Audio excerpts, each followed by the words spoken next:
Okay, so one of the most memorable experiences in my childhood actually goes along with one of my best friends. Her name's Ashley. We actually, my entire life, no matter how long we've gone without talking, no matter where we travel in the world, we can always text each other, and there's no indifference through the miscommunication. And I think I'm the worst friend now to her, but she's so loving of a friend. She never scolds me or mistreats me for my absence of friendship. But so in third grade we auditioned, and I wasn't a very good reader. I did hooked on phonics in my third grade, and excelled after that year, but because I grew up in foster care, I didn't have parents or people to teach me how to read.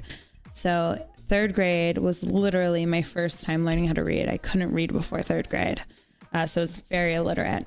But we did this play. My third grade play was about a lion that needed to learn how to roar. So she went through all of the animal kingdoms to try and learn to roar. So she stopped with the monkeys, and the monkeys were like, oh, you have to do ooh, ee, ooh, ah, ah. And then you have to go to the tigers, right? So the whole play was like her stopping at every instance. And I remember being so upset because I wasn't literate enough to read the main character. And I never got to play the main character, but my best friend Ashley got to play the main character. She was just so good at reading and excelled at it. And I love her to this day for getting that role.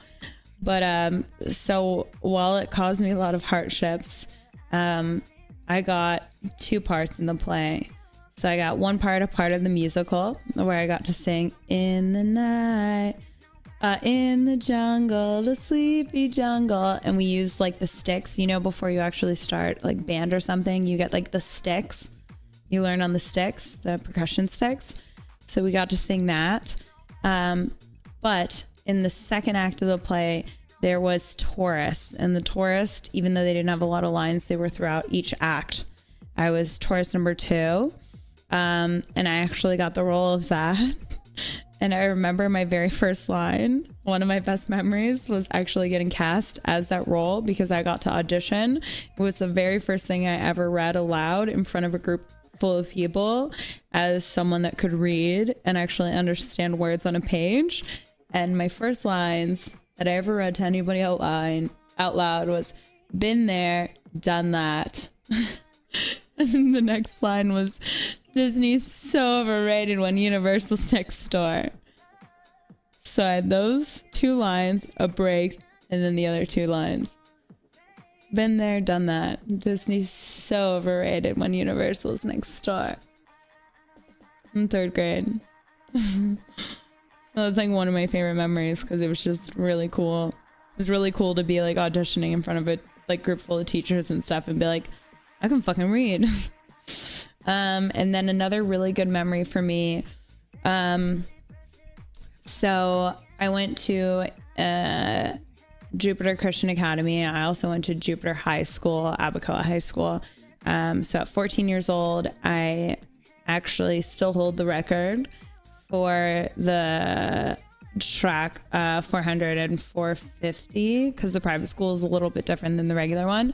I still hold the record for the fastest, and that was the first year I got inducted into the pre-qualifying Junior Olympics team for track and field. Yeah. And I remember running that race, and because my mom wasn't there, I grew up in foster care, right? So she'd always disappoint me. She wasn't there. And I remember she said she was going to come and she didn't show up.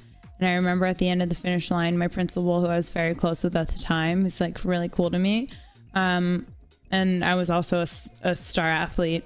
So my principal, I remember running, looking in the sideline, and not seeing my mom, but then at the end of the line, seeing my principal.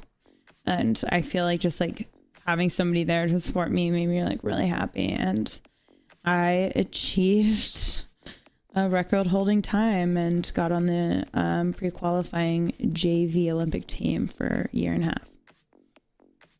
And I actually threw up right after that race.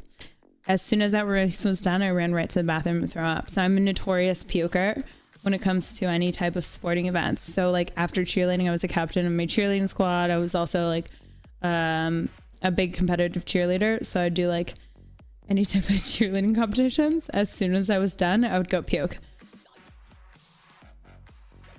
Like as soon as anything's done, I puke. Like a weird thing I do. I'll be like, bleh, I'm nervous. Wow. I gotta throw up now. Yeah. Probably because of anxiety. My mental power before the race starts is really good. So I think the anxiety sets in afterwards. I puke, which I'm not sure is better or worse. Yeah.